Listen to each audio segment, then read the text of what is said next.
this is MC Manoj, aka Dr. Manoj, and this time we have very special guest with us, जिनका नाम है निखिल चंदवानी. इस guest के बारे में मैं कुछ चीजें आपको बताऊं उससे पहले मैं आपके लिए पर्सनली कुछ कहना चाहता हूं. भैया, मैं जब आपसे फर्स्ट टाइम मिला था, from that day to till now, you are the guy who is inspiring me a lot. और निखिल भैया, सबसे पहले तो बहुत बहुत धन्यवाद आपका समय हमें देने के लिए. एंड निखिल सर के बारे में मोस्टली मैं नागपुर ही नहीं कहूंगा बल्कि इंडिया जानता है. एंड जिस तरीके का कार्य फिलहाल निखिल भैया कर रहे हैं, ये इंटरनेशनली बहुत प्रेज किया जा रहा है. Well, he is the author of 10 books and Times writer of the year awardee as well. उसके साथ ही महर्षि नारद अवार्डी. और ऐसे मैंने जब स्टडी किया था तो आई गॉट टू नो कि 17 नेशनल प्लस इनके पास अवार्ड्स ऐसे भरमार है भाई. सो ये एक अपने आप में अचीवमेंट है. एंड वैसे तो किस तरह के इंसान है ये मैं आपको ड्यूरिंग पॉडकास्ट जरूर बताऊंगा, but right now let's continue the conversation with Nikhil Chandwani. So sir, कैसे हैं आप? मैं अच्छा हूँ, आप कैसे हो? मैं भी एकदम बढ़िया. मैं आपको जब से जान रहा हूँ एक ही चीजों में कंफ्यूज हूँ, और वो दो चीजों से रिलेटेड. फर्स्ट कि मैं आपको भैया बुलाऊं या सर. अरे यार, नाम निखिल बोलो यार. नहीं यार, निखिल नहीं, but I would love to call you bhaiya only. Alright, so yes, Nikhil bhaiya. So Nikhil ji, जिस तरीके का कार्य आप अभी फिलहाल कर रहे हैं वो नो डाउट काबिल तारीफ है. और आपको भी हम बताना चाहेंगे कि एग्जैक्ट किस तरीके के कार्य पर he is working right now, right. But before that एक छोटा सा आप अपना कुछ इंट्रो रिलेटेड टू नागपुर से कैसे आपने अपनी जर्नी शुरू की थी, अगर यही आप बता पाए तो it would be great for all of us. मेरी जर्नी 3 पार्ट में डिवाइडेड थी. ओके. जब मैंने स्टार्ट किया था तो मैं किताबें लिख रहा था. किताबें लिख के आई was chasing a lot of fame. मतलब नाम चाहिए, रीडर्स चाहिए, लोगों तक पहुंचना है. अवार्ड्स की आपने जो बात की, वो सारी चीजें मुझे बहुत ज्यादा अच्छा किक देती थी. बट देन आई रियलाइज यार, ये सारी चीजों से ना आप लोगों को दूर करते हो. मतलब आज के टाइम पे भी आपने जब फर्स्ट मेरे को इंट्रोडक्शन दिया अवार्ड वाला, वो भी पसंद नहीं आ रहा मुझे आजकल. लास्ट लाइक 2-3 years से I am not somebody who wants to go and attend award shows. Okay. Second, I am not somebody who wants to be called an influencer. Okay. 2.5 million followers लोगों के, काफी सारे लोगों के हैं आजकल यार. And social media followers का definition ही ये होता है कि लोग टाइम पास कर रहे हैं, इसी कारण they are clicking a follow button. आप शाहरुख खान नहीं बन रहे हो उससे. Right. People are just spending time there. So वो सारा जब इंट्रोडक्शन आ जाता है थोड़ा डर जाता हो यार. This will repel a lot of people. This will move away a lot of people. So my journey was divided into a couple of parts. Okay. पहला आपका जो था यही सारी चीजें चेस करते गए. पर लास्ट 6-7 years से फिर मैंने रियलाइज किया कि the world is all about building communities. It's all about creating micro communities everywhere. Right. आपकी इतनी प्यारी community है. You have a bunch of anchors, you have cinematographers on board. You have a lot other people on board as well. Exactly. So like that 6-7 years ago, I realized कि community build करना बहुत जरूरी है. Yes, so since then, I'm somebody have taken a step back. And ये सारे जो step back from that convention successful जो journey लोग चाहते हैं कि वो खुद को define करे जिससे.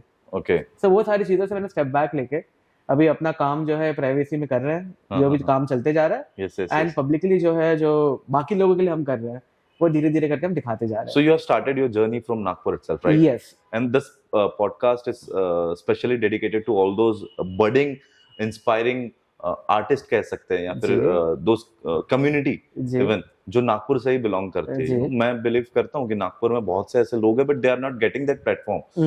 But if somebody asks me right now who's the most followed guy from Nagpur, या फिर सबसे अच्छा काम कौन कर रहा है नागपुर में, सोशली कौन एक्टिव है, तो मैं बेझिझक होके यही कह सकता हूँ that there is one guy who is doing ultimate work and his name is Nikhil Chandwani. देखो, जितने आर्टिस्ट हैं, mostly I'll talk about writers, photographers, cinematographers, editors, all these people. You have 2 platforms जो 10 साल पहले start हुए थे. 3 platforms honestly. Okay. Upwork, Fiverr and Freelancer. Yes. So जितने आपके budding writers जो अभी internationally renowned है, I'm not talking about those published authors, I'm talking about writers, copywriters हो गए, script writers हो गए. Okay. They all started somewhere. Right. And the best place to start according to me, after learning your art, after mastering your art, and if you want to grow with your art after a certain point, it's like all these freelance websites. And these freelance websites are something where you'll have 20-21-year-old editors जो मतलब they are earning $25,000 to $30,000 a month. Dollars, you're saying? Dollars a month. Free. Yes. 20 साल के editors हैं. अपना वो Chinese app कौन सा है जो इंडिया में बैन है, कैपकट। कैपकट, हाँ, यस यस, कैपकट एंड ये सारे जो एप्लीकेशन है वो डाउनलोड करके रख लेते हैं, हाँ, और रखने के बाद आपके 30-30 सेकंड 60-60 सेकंड की वीडियो बनाने के लिए दे चार्ज एन अमाउंट, वो और उससे राज कर रहे हैं ये लोग। ये सब मैं हो खुद रहा है। जानता हूँ ये लोगों को। Wow, and this is something Indore ने बहुत अच्छा इसको ग्रो किया था। ओके, इफ यू सी इंदौर में अ lot of these creative minds, they have grown nationally and globally yes, yes, because yes. they broke the ice and they came to know about these platforms. Secondly, खुद का brand बनाने का, now a lot of people know that self branding is very important. True. However, self branding में बस bragging, success stories, मैं करने से कुछ नहीं होने वाला. Okay. It's like you're gonna fall. Guys, please take a note, huh? You're gonna fall वहां पे. इसमें अगेन माइक्रो कम्युनिटी बिल्ड करना। सो पर्सनल ब्रांड का मतलब ही है कि you have to build a community and lead somewhere. And leadership का मतलब अगेन ये नहीं होता है कि यार I am a founder and CEO of this community. Lead का मतलब ये होता है कि आप साथ में सबको लेके चल रहे हो यार, सबको लेके ग्रो कर रहे हो। Right right right. If you see Bangalore का स्टार्टअप कल्चर जो है इतना अच्छा ग्रो क्यों हुआ? People invested in each other. Right. Now people talk about certain groups in India. You have Marwadis, the Baniya groups, you have the Sindhi, you have other people as well. They helped each other for hundreds of years. And उस चीज के कारण they all grew together as a community. Right. अब back in the day तो community का मतलब वो होता था, पर आज तो ये है नहीं, we are in a cosmopolitan environment. Right. Nobody talks about surnames anymore. It's all about यार कौन सी फील्ड में हो. Exactly. बस वही game. But still, if nobody talks about surname, but when we heard something जिसका सरनेम नी आ जाता है and में, आई बिलीव मैं सिंधी स्कूल से पढ़ा हूँ, अच्छा, so lot of friends are Sindhi मेरे जितने भी हैं, एंड मैं उनको देखता आया हूँ, सिंधी कम्युनिटी इज मोर और less towards business only, right? तो मेरा सेम सवाल भी यही है कि बिजनेस एग्जैक्टली ऐसा कभी लगा नहीं यार निखिल? मतलब मुझे ऐसा लगता है सिंधीज में ऐसा ही होता है, सुबह उठे चलो दुकान, शाम हुई दुकान बंद करो। अरे यार, now again you relate with me in this. पापा मम्मी मेरे service class, they work jobs. मतलब रेलवे में है पापा, अभी आज भी रेलवे में, मम्मी रेलवे में थी, अभी वीआर ले ली कुछ 10 साल पहले। ओके, सो वो जनरेशनल वेल्थ का तो सीन था नहीं। तो अभी अगर if you are starting somewhere, और 10-15 साल पहले की बात है, इंडिया में ना वो स्टार्टअप कल्चर नहीं था। हमने भी स्टार्टअप डाला हुआ है। I also run two good businesses now. 4-5 years ago से हमने स्टार्ट किया था। We run news platform and now अभी हम बायोपेलेट का फैक्ट्री डाल रहे हैं। Yes yes yes. However back in the day वो जो कल्चर होता है ना स्टार्टअप कल्चर, वो डर रहता था हमेशा। अगेन हम नागपुर में वो डर बिल्डअप इसलिए हुआ हमारे अंदर भी क्योंकि कोई और नहीं कर रहा था। हमको इंस्पिरेशन चाहिए होते हर जगह, और हमने शहर में देखा नहीं था वो इंस्पिरेशन। तो वो चीज करने के कारण यार अब again because it's 21st century and आगे सरने में ANI आ जाए या कुछ भी आ जाए, but that doesn't matter. It doesn't matter right now. But ये मेरा सवाल ये सोच के आया था, मैं पूछूंगा जरूर बिकॉज मैंने देखा है। But I am proud of the community support बहुत ज्यादा रहता है इसमें कि they are helping each other out बहुत अच्छे से। That's really nice. 1947 में सब कुछ छोड़ के आए थे। Right right. मतलब सबके पास एकड़ों की जमीनें थी। They all had their own state. Sindh जो था, कराची जो था, it was one of the biggest port in the world. Right right. And वहां का एक्सेस आप देख लो, मिडिल ईस्ट, अफ्रीका, हर चीज का एक्सेस बहुत इजी है फ्रॉम कराची। वो सारी चीज छोड़ के यहाँ पे खाली आए थे सारे लोग। And now they have created the legacy. If you go to Mumbai में almost all the universities and colleges are owned by the people who migrated from Karachi. It's a fact. Yes, अपना VESIT जो है आपका Vivekananda education society, वो पूरा इनका है। जय हिंद कॉलेज इनका ही है। सारे लोग वहां से लेके आके यहाँ पे एजुकेशन इंस्टीट्यूट भी खोला था इन्होंने काफी सारे। So what partition के बाद Pakistan lost? Is this? Yeah. All right. So since you said कि mostly Sindhis migrate हुए थे after that thing, no, सब सारी चीजें छोड़ के, तो मेरा जो नेक्स्ट सवाल है वो आपके जो कोर वर्क आप कर रहे हैं उससे रिलेटेड है। मैं इसे आई एम नॉट श्योर कि मैं इसे सोशल वर्क में काउंट करूं या फिर आप इसे खुद के लिए कर रहे हैं या फिर you are doing it for any reason. I have no idea and maybe people have also no idea about this particular thing, but जिन्हें नहीं पता है मैं बता दूं कि जो पाकिस्तान में हिंदूज हैं उन्हें जो अगर कहीं दिक्कत होती है तो आप उन्हें रेस्क्यू करके वापस इंडिया ले आते हैं, right? It's a big initiative. मतलब हमें तो न्यूज भी नहीं आ पाती है कि कौन वहां पर किस तरीके से सफर कर रहा है, किसकी लाइफ वहां पर कैसी है। And you are doing this solely, तो मैं नहीं कह सकता सोलोली कर रहे हैं, बट आपका एक बहुत बड़ा नेटवर्क जो आपको सपोर्ट कर रहा है। तो ये सारी चीजें कैसे प्लान आउट होती है? उसके पहले ये सारी चीजें आप क्यों कर रहे हैं? मैं पहले बताता हूँ स्टार्ट कैसे हुआ ये। यस। तो 4-5 साल पहले जब मैं इंस्टाग्राम में आया था, कोरा से मैं इंस्टाग्राम पे जंप किया था। कोरा में बैन हो गया था।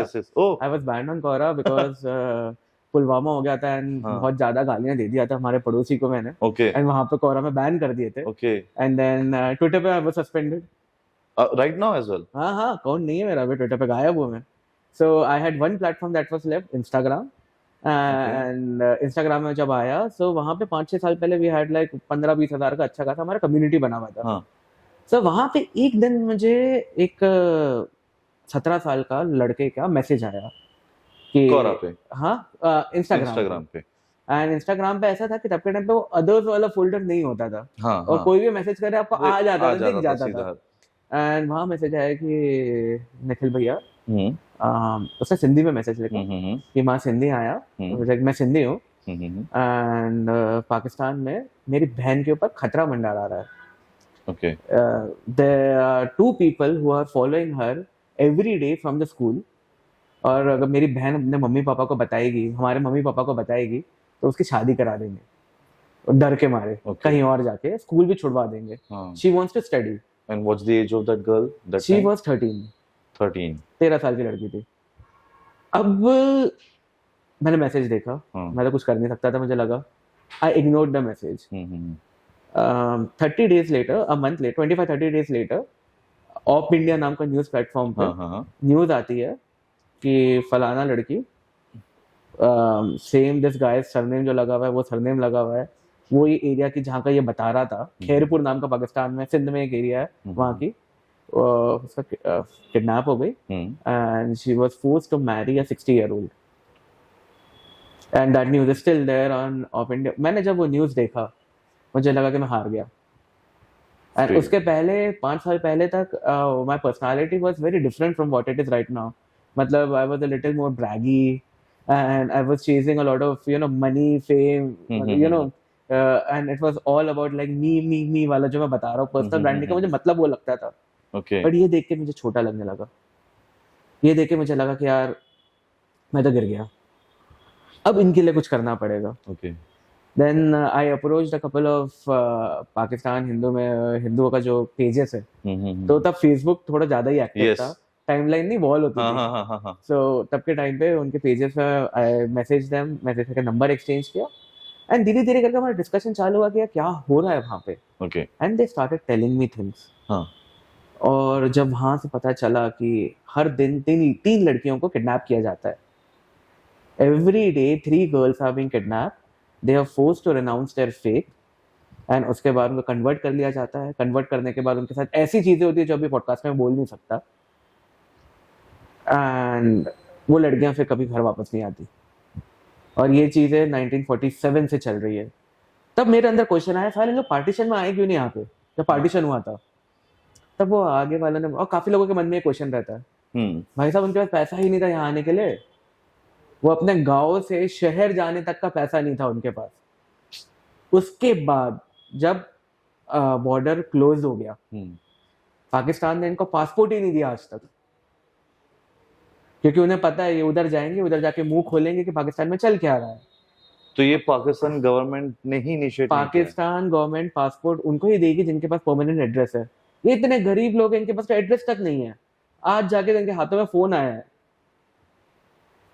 अब ऐसे लोग जो थे वो 85 to 90 लाख से भी पाकिस्तान में बचे हैं, 90 लाख लोग बचे हुए हैं। आप ये जो फिगर बता रहे हैं 2024 का फिगर है। पाकिस्तान ऑफिशियली 35 to 40 लाख बोलता है, क्योंकि वो बाकी 50 लाख जो है बचे हुए लोग हैं उनको कैलकुलेट ही नहीं कर पाए, वो सेंसस में पहुंच ही नहीं पाए उन तक, क्योंकि वो लाइन ऑफ द सोसाइटी में आते हैं। ओके, बिल्कुल गरीब, बिल्कुल मतलब ऐसे इनर्ट एरियाज में डर डर के रहते हैं। वो सारे लोग जो है वो यहाँ पे इसलिए नहीं आ पाए क्योंकि उन्हें आने नहीं दिया गया। एंड आज भी जो है उनकी बेटियां जो है पढ़ने जा नहीं सकती स्कूल। आज भी जो है उनके बेटों को रास्ते में मारा जाता है, कुचला जाता है, पुलिस कंप्लेन नहीं लिखती, उनकी छोटी छोटी दुकानों को जो है फ्री में सामान उठा के ले जाते हैं।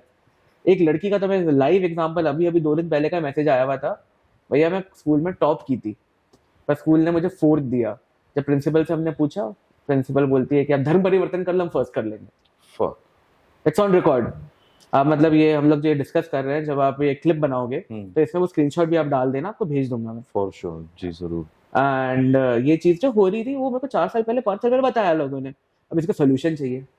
इंडिया आने का क्या प्रोसेस है, लीगल प्रोसेस क्या है, तो लीगल प्रोसेस हम लोगों ने बनाया, उसका भी मैं आपको पेपर वर्क पूरा भेजता हूँ। ये जो लीगल प्रोसेस बनाया है, हाँ, आप कंप्लीट करें उससे पहले मैं ये सवाल है कि लीगली इंडिया में उन्हें लाने के लिए पाकिस्तान से आपको प्रॉब्लम फेसेस होती होगी, बट क्या इसमें इंडियन गवर्नमेंट ने सपोर्ट किया? पूरा का पूरा। आई मीन इंडियन गवर्नमेंट ने तो बॉर्डर खोल दी ना सबके लिए, राइट। एंड वहां से जो लोग अभी आना चाहते हैं यहाँ पे, खर्चा पर पर्सन बस 25 से 30 हजार रुपए। उस 25 से 30 हजार में वो बच्ची की आप जान बचा दोगे। 25 से 30 हजार में वो पूरी फैमिली में, मतलब एक पर पर्सन है वो, तो फैमिली में आप 75,000 लाख रुपए में एक पूरी फैमिली को एक नई शुरुआत, एक ऐसे देश में जहाँ पे उनको कुछ नहीं होगा, ऐसे देश में जहाँ पे उनको स्कूल में जब पढ़ाई कर रहे हैं तो टॉप कर रहे हैं तो उनको मिलेंगे उतने ही मार्क्स जितना वो मतलब डिजर्व करते हैं। एंड वो 75,000 to 1 लाख INR की बात कर रहा हूँ, एंड PKR में वो 4 लाख है, बट उनका करेंसी इतना वीक है, हमको बहुत बेनिफिट मिलता है करेंसी वीक होने के कारण उनका। तो उसके बाद हमने फर्स्ट रेस्क्यू किया, एंड फर्स्ट रेस्क्यू में हम एक बच्ची को यहाँ पे लेके आए। और फर्स्ट रेस्क्यू आपका आज से 5 साल, आई मीन 4.5 साल पहले था, 4 साल पहले था, 2019 2020। हाँ, ओके 2020 में था हमारा। 2020 में अपना कोविड का टाइम चल रहा था, थोड़ा पीक में आ रहा था वो, तो तब के टाइम से हमने स्टार्ट किया। And 2021 our rescues were very minimal, reason being Pakistan ने हिंदुओं को वो ही नहीं लगाया था vaccine. Okay, Hindus, you can Google it, you can check it out anywhere, it's on record again। ये सिर्फ हिंदूज के साथ था या फिर गरीब हिंदूज के साथ जो आपके गांव में रह रहे हैं, उनको पूरा निकले, वो विलेज निगलेक्टेड था वैक्सीनेशन में। ओके, 2022 में जब पाकिस्तान में वो दवाई आई कि पैसा देके आप वैक्सीन लगा सकते हो, तब हम लोगों ने पे किया वैक्सीन के लिए वहां पे, एंड देन हमारा रिज्यूम हुआ सारी चीजें। एंड काफी सारी सुनने में ही काफी डिस्टर्बिंग है, काफी सारी ऐसी स्टोरीज है जो काफी दर्दनाक रही है मेरे लिए भी, कि इन लोगों का मैसेज आता है, मैसेज आने के बाद हम वेरीफाई करते हैं सच्चे की नहीं है। देन हमारी ऑन ग्राउंड पाकिस्तान में हिंदुओं की अच्छी टीम है, वो लोग भी वेरीफाई करते हैं। वो लोग इतने दमदार है, 20-21 साल के बच्चे, कोई लड़की किडनैप हो गई, पुलिस स्टेशन जाके FIR की कॉपी लेके हमको भेज देते हैं। मस्जिद जाके कोई लड़की कन्वर्ट हो गई है तो उसका जेरोक्स निकाल के, और पाकिस्तान तो मर्सिनरी कंट्री, पैसा दो सब काम हो जाता है वहाँ पे। दे आर जस्ट मर्सिनरीज, वो किसी के नहीं है पैसे के अलावा। आपने अभी तक जितनी चीजें बताई हैं, सिंस यू सेड कि करेंसी डिफरेंस ये है, वो सारी चीजें, and you are also saying that you have one fully dedicated team over there as well, so ये टीम बनाना इज वेरी डिफिकल्ट। आपने कैसे किया ये इन दिस एंटायर 4-5 years? इसमें ये था कि nobody spoke to them from India, and I was one of the first people to speak to these people, those who were working। हाँ, okay। और उन लोगों से जब बात किया, जब उनसे प्रॉब्लम्स उनकी सुनी, उसके अलावा उनसे दोस्ती करने लगा, and they also were very open about it। And this time you were having conversation on social media platform only? नहीं, WhatsApp पे आ गए थे सारे। WhatsApp पे, okay। हाँ, मेरे मोबाइल में +91 से ज्यादा +92 वाले नंबर्स भी है अभी आज के टाइम पे। okay। एंड उन लोगों से बात करना चालू की है, एंड बात करते करते अब फिल्टर आउट करना भी बहुत जरूरी है। अभी हर कम्युनिटी में अच्छे लोग तो होते नहीं है, राइट। कहीं हमारी कम्युनिटी में भी निकल गए, मतलब it's not religion based again. Pakistan as a country is a failed country, it's a actual failed country. पूरे मर्सिनरी के पुलिस वाले 5-6 हज़ार में बिक जाते हैं। उसमें आपको क्या, कोई लड़की किडनैप होगी, पाकिस्तान की पुलिस को पैसा दो, बचा के भी ले आएगा वो, भाई पैसे के लिए करेगा बस वो। धर्म कहीं इसमें इन्वॉल्व नहीं होता, it's just money. Yes, it's just money. So this कहावत is totally true for Pakistani, पैसा फेक तमाशा देख। पैसा फेक तमाशा देख, बस वही हाल है। एंड तो उसमें हम लोग, मैंने काफी वीडियोस इंस्टाग्राम में डाली, बच्चियों को, लड़कों लड़कियों को यहाँ हम ले आते हैं, लेके आने का उनकी एक वीडियो निकालते हैं अच्छी सी, कि मैं यहाँ थी, यहाँ से यहाँ पे आई हूँ। काफी वीडियोस मैंने 4-5 वीडियोस सोशल मीडिया में डाले, बाकी अपने पास ही रखे, क्योंकि उनकी फैमिली अभी भी उधर ही है। ओके। किसी का चाचा उधर है, मामा उधर है। अब अब आप ये जो कार्य कर रहे हैं भाई जी आप तो रेस्क्यू करके ला रहे हैं। हाँ ये चीजें तो पाकिस्तान के भी लोगों को पता ही होगी हाँ ऑब्वियसली। वहां के कुछ अगर आप एक अच्छा कार्य कर रहे हैं तो उसमें उंगली करने वाले भी उससे ज्यादा अमाउंट में होते हैं। उन्होंने तो क्या कभी किया ऐसा ऐसा आपको लगा है कि कुछ थ्रेट आपके लिए उन्होंने रहा क्या है? किया कि अब वहाँ के ना जो मुस्लिम्स है वो भी काफी अच्छे हैं वहाँ के, काफी सारे लोग दे ऑल्सो अंडरस्टैंड की प्रॉब्लम कहाँ है। पाकिस्तान में माइनॉरिटीज के साथ बहुत गलत हो रहा है एंड वो भी मतलब आवाज उठा नहीं सकते उतनी ज्यादा, तो उन लोग भी जो है कहीं ना कहीं से जो है इनडायरेक्ट डायरेक्ट सपोर्ट मार ही देते हैं। बट पाकिस्तान की पुलिस, अब मेरा एक मैं आपको प्राइवेटली वीडियो दिखाऊंगा एक, कैमरा में नहीं। हमारा एक जो पाकिस्तान में हिंदू था जो हमारी हेल्प कर रहा था, उसको वहाँ की ISI ने उठा ली थी। उसको उसकी मेडिकल रिपोर्ट है, उसके बाद क्या हुआ मेरे पास पड़ी है। मेरे पास अब भी पड़ी हुई है वो, आपका फोन आपके पास ही पड़ा है मेरा, and you can I just show it to you. ये वाला सीन भी हुआ है वहाँ पे। हमारे लोगों ने इतना सैक्रिफाइस किया है ताकि बस वहाँ के लोग जो है बच बच के आ सके यहाँ पे। And those who are helping this people कभी वो कोशिश नहीं करते कि यार हमें भी आना है? अब काफी लोग बिल्कुल ही नहीं आ सकते। अब आपके ऊपर अगर FIR है, आपको पासपोर्ट नहीं मिलेगा, वीजा कहाँ से लगाओगे? बात ही खत्म है बस, तो वो लोग तो फंस ही गए ना। आना सबको है, 90 लाख के 90 लाख को आना है। एक ना मेजर क्वेश्चन है मेरा, कुछ समय पहले मैंने निखिल भैया का एक पोस्ट देखा था, जिसमें पोस्ट नहीं आई गेस वो स्टोरी था, जिसमें आपने एक अगेन किसी एक मुस्लिम सॉरी किसी आप एक हिंदू गर्ल को वहां से रेस्क्यू करके इंडिया वापस ले आए थे।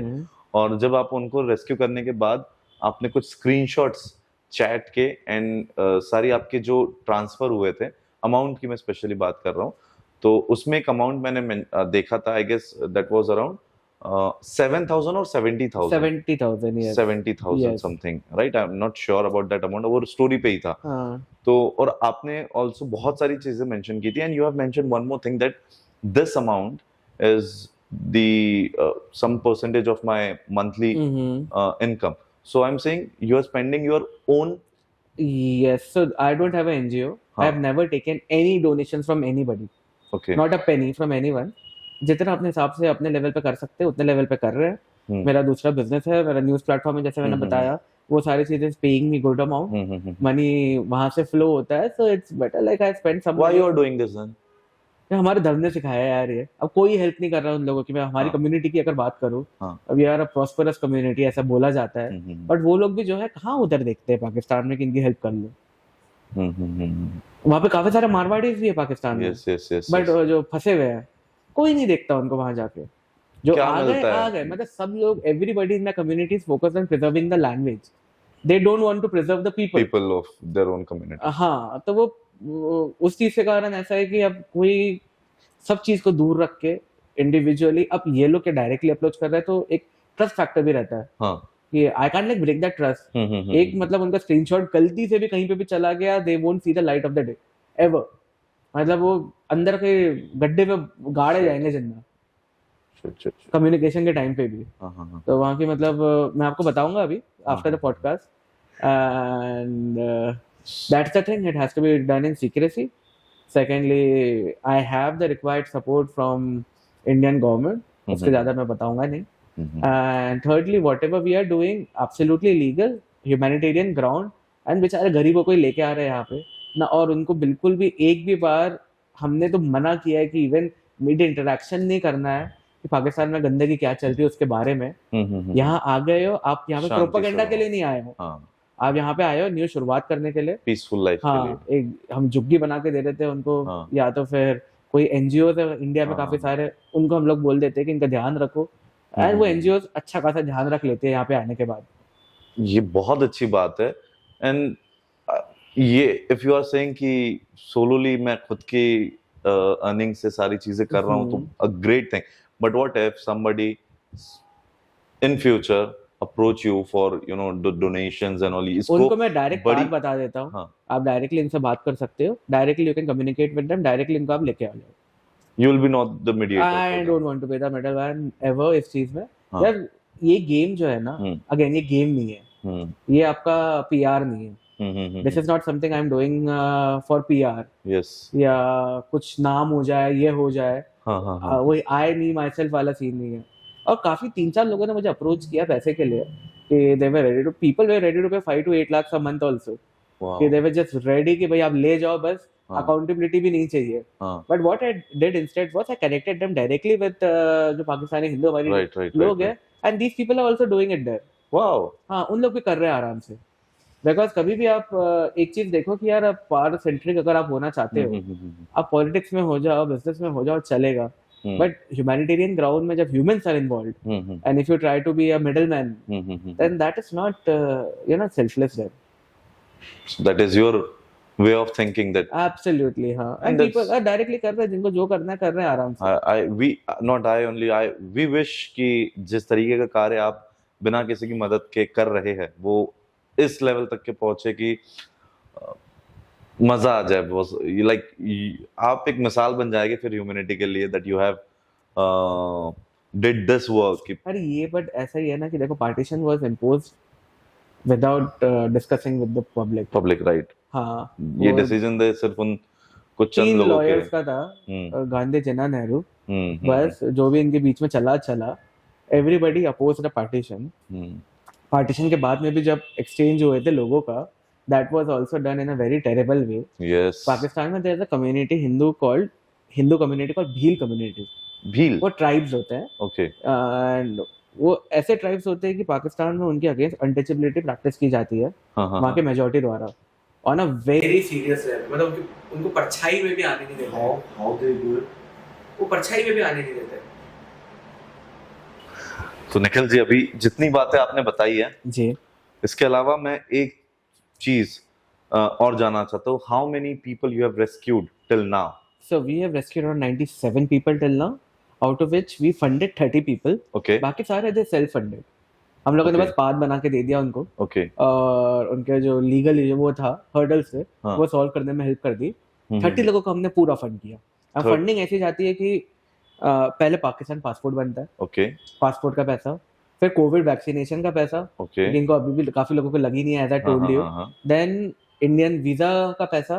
अब इंडियन वीजा के भी 2 वो चीज है, एक अगर आपने स्पॉन्सरशिप लेटर यहाँ से दिलवा दिया, उनका कोई रिलेटिव यहाँ पे रहता है, तो एक्स अमाउंट है, सस्ता अमाउंट है। अगर स्पॉन्सरशिप लेटर नहीं है तो एक लॉन्ग टर्म वीजा होता है, ओके, एलटीवी बोलते हैं। तो लॉन्ग टर्म वीजा जो है वो हम लोग फिर अप्लाई करने में हेल्प करते हैं। ऑलराइट। एंड उसके बाद उनके गांव से कराची, कराची से लाहौर, लाहौर से अटारी बॉर्डर, अटारी बॉर्डर से दिल्ली, या कहीं पे भी जा रहे हैं, तो उन सबका बस की टिकट, ये सारा हमारे जेब से जाता है। और एक इंसान को including passport, visa, the transportation and food and everything cost around 25,000 rupees only. Yes. Free 25,000.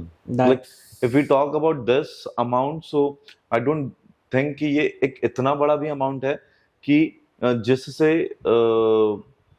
ऐसा कुछ कार्य किया जा सके। अरे आप गोवा जाओ, हैमर्स एंड ये सारे पब्स जो है, एक बंदा 30,000 फूक के आता है वहां पे यार। वही तो सामने की बात है, मैंने देखा है, देख के मुझे लगता है कि यार, मतलब again I am not against anybody, उनके मन की बात है, उनको इच्छा है, जो करना है करे, बट लगता है कि यार बस एक हैमर्स में एक इंसान के जो खर्चा करने की कैपेसिटी है, उतने में आप किसी को जिंदा ला सकते हो, उनको आप मरने से बचा सकते हो, उनको किडनैप होने से बचा सकते हो। उनके साथ मैं लिटरली बता रहा हूँ, I tell you what happens to a girl when she is kidnapped first. Okay, मैं बता देता हूँ क्या होता है। 13 साल की बच्ची है, आपको मैं वीडियो सब दे दूंगा इसमें। 13 साल की बच्ची को घर से उठा लिए, उठा के ले गए लोकल मॉस्क या कहीं पे भी लेके गए, कन्वर्ट कर दिया। उसके बाद सबसे पहले मौलवी ने उसके साथ जो करना था वो किया। 13 साल की बच्ची की बात कर रहा हूँ। अब उसके बाद वो लड़की का फेक बर्थ सर्टिफिकेट बना के बोला जाता है ये 18+ है। देन उसकी शादी करा दी जाती है 40-50 साल के किसी के साथ। दैट इज अ सेकंड बंदा। एक मौलवी का काम हो गया, अभी सेकंड बंदा जो 40-50 साल का है वो शादी करेगा इस बच्ची से। शादी और कन्वर्जन को लीगल दिखाने के लिए 18+ वाला बर्थ सर्टिफिकेट है। उसके बाद this girl will live with that guy for 3 to 4 months।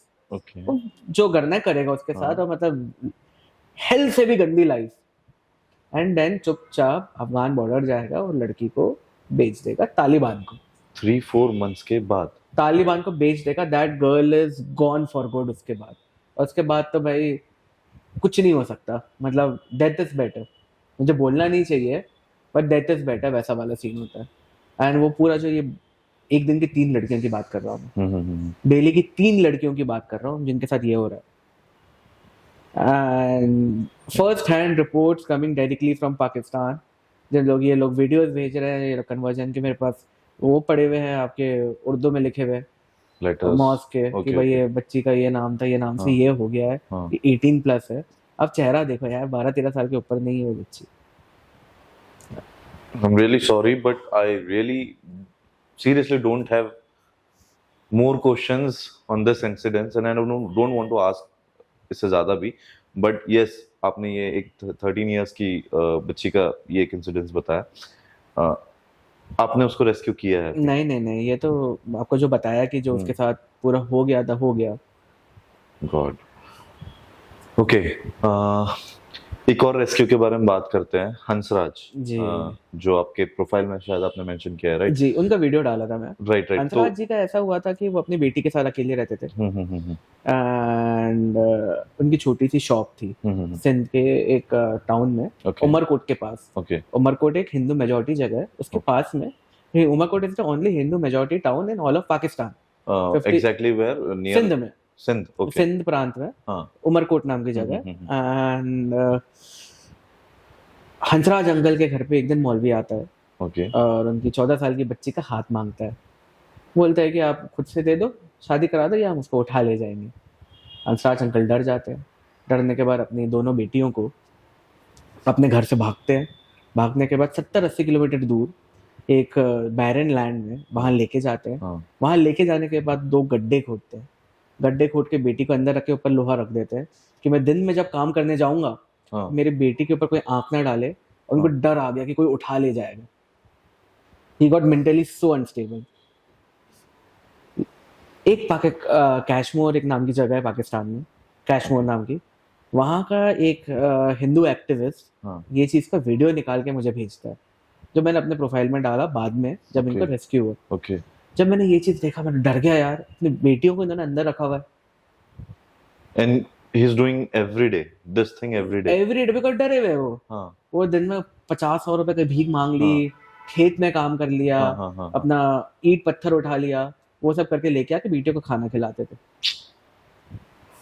और पढ़ती थी बेटियां उसके पहले, सब छूट गया और मेंटली अनस्टेबल हो गया अंकल।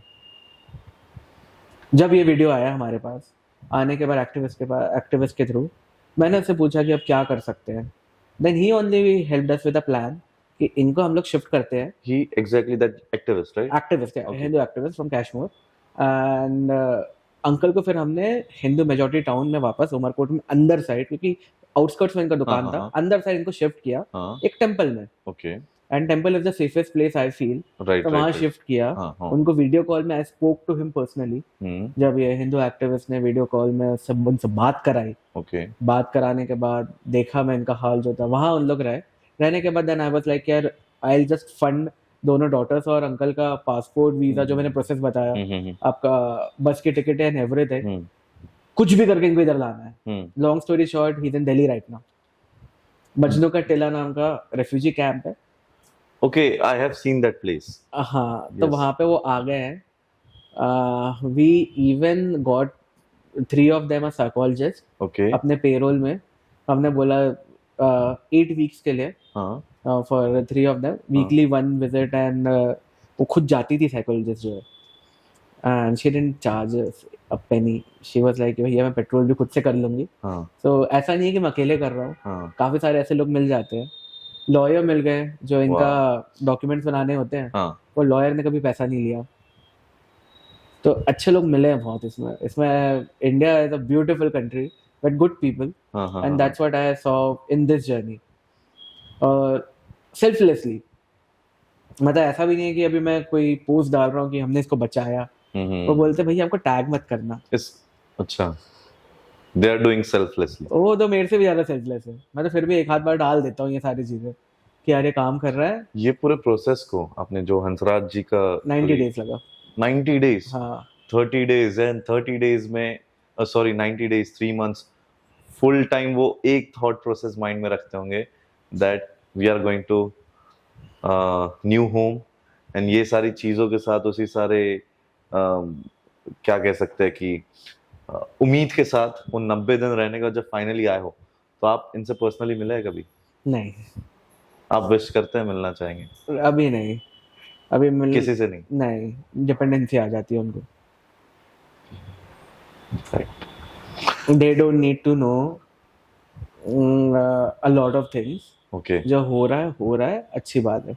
मेन क्या है कि you need people to be independent. Right. And Hansraj ji का वीडियो मेरे बंदा जाके उनसे निकाल लिया था। Okay. कि ये काम है मेरे। So we have that video. We can show this to our. Absolutely, you can show this. नमस्कार जी। तू जो नालो लक्ष्मण है, वल्द फिर बात हुआ है जी।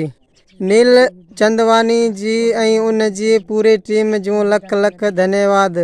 कृपा थियो जो असांखे 1,90,000 रुपया मोकिलिया आहिनि, जो ग़रीब परिवार जे लाइ अव्हांखे लख लख वाधाऊं। ऐं ॿियो असांखे गुज़ारिश आहे त ॿिया बि ग़रीब परिवार आहिनि, असांखे उमेद आहे त कृपा करे उन जी मदद लाइ गुज़ारिश आहे, उन जी मदद करे वञूं। अव्हां जी महिरबानी थींदी। धन्यवाद। चरणदास जी, जॾहिं अव्हां उहे पैसा लक्ष्मण वल्द प्रभातू खे ॾियो त असां सभई परिवार वारनि हिकु वीडियो ठाहे मोकिलींदा आहियूं आहे। परिवार जूं त असांखे पैसा मोकिलिया आहिनि, वॾो वीडियो ठाहिण मतलब उर्दू ॻाल्हाइण परे मोकिलींदा। जय श्री राम। चओ जय श्री राम। Well guys, अगर आप इस वीडियो के अंत तक आए हो तो आई होप कि आपको यह वीडियो जरूर अच्छा लगा होगा और आपको इससे बहुत सारी चीजें भी सीखने मिली होगी। वेल, अंत में मैं यही कहना चाहूंगा, एक बड़ा थैंक्स कहना चाहूंगा to this Frameworks 2.0 institute Nagpur को, जहां पर आप VFX एनिमेशन और ऐसी ढेर सारी चीजें भी सीख सकते हैं। So if you are looking for any place जहां पर आपको यह कुछ टेक्निकल नॉलेज मिले, तो Frameworks is the perfect place for you. Thank you so much. This is MC Manoj, aka Dr. Manoj, signing off.